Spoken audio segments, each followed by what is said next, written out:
और एक दिन वो हाथी सब अपने छोटे छोटे बच्चे के साथ में, पत्नियों के साथ में जल क्रीड़ा करने जा रहा था और बड़े खुश होके जल में स्नान कर रहा था।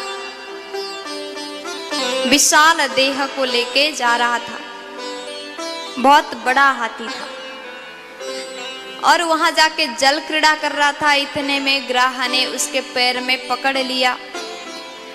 पहले तो उसने सबसे मदद मांगा, अपने परिवार के लोगों से, लेकिन सबने कोशिश तो किया, अंतिम में सब असफल हो गए।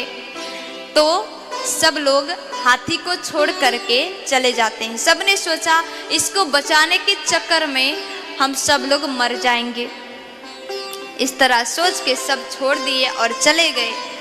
देखिए, संसार के रिश्तेदारी ऐसे ही हैं। सुख में सब साथ देते हैं, लेकिन जब दुख का घड़ी आ जाता है कोई भी साथ नहीं देता। ये बिल्कुल सत्य बात है।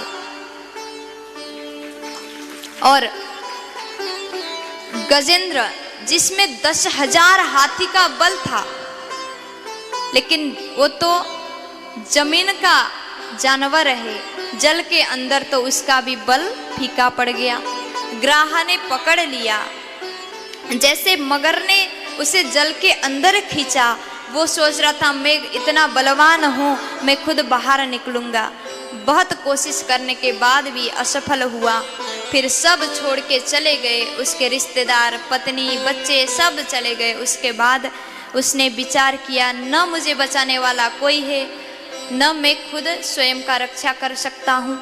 उसके बाद उसने जल के अंदर एक कमल का पुष्प को अपने सूंड में लेकर के भगवान का याद करता है, प्रभु आप ही आकर के मेरा रक्षा करें। अष्टम स्कंद में गजेंद्र मोक्ष स्तोत्र है। आप इस स्तोत्र को रोज पाठ किया करें। अगर आप पाठ करोगे तो बुरे स्वप्न से बच जाओगे। तो इस प्रकार समझाया गया। अब उसने प्रार्थना करना प्रारंभ किया, जो सबका रक्षा करने वाला हो ऐसे भगवान आकर के मेरे रक्षा करें। लेकिन किसी देवता का नाम नहीं लिया। अब भोले बाबा सोच रहे मुझे नहीं बुलाया इसने, ब्रह्मा जी सोच रहे मुझे नहीं बुलाया तो मैं क्यों जाऊं। लेकिन सभी पर कृपा करने वाले भगवान नारायण ने विचार किया, अगर मैं भी नहीं जाऊंगा तो इसका क्या होगा।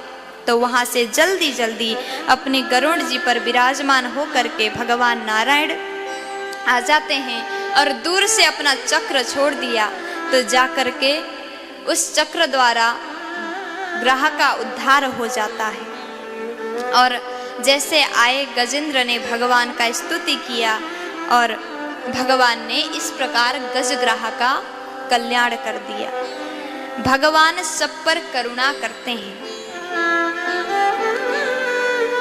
और भगवान ने हरि अवतार में आकर के गजग्राह का कल्याण। सब्सक्राइब करें हमारे YouTube चैनल देवी प्रतिभा जी को और श्रवण करें भागवत कथा की महिमा का। साथ ही बेल आइकन को दबाना ना भूलें।